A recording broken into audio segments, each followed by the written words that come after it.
आज आपण अगदी कमी तेलात तयार होणारा पौष्टिक असा गव्हाच्या पिठाचा नाश्ता बनवूया। त्यासाठी चॉपरमध्ये मी कांदा, टोमॅटो आणि पत्तागोबी टाकून घेतली आहे।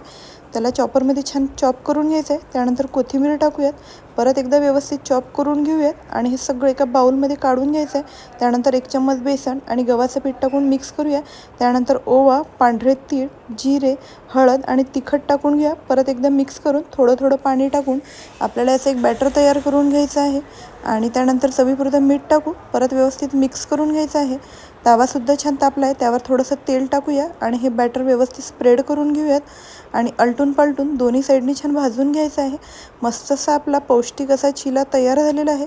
अशाच पद्धतीने बाकीचे सुद्धा चिले बनवूयात आणि मुलांना चीज आवडतं म्हणून चीजसुद्धा थोडंसं टाकून एक चीज चिला बनवूयात आणि 2 मिनटं झाकून बघू शकता मस्त चीज मेल्टसुद्धा झालेला आहे आणि मस्त असा पत्तागोबी आणि गव्हाच्या पिठाचा नाश्ता तयार।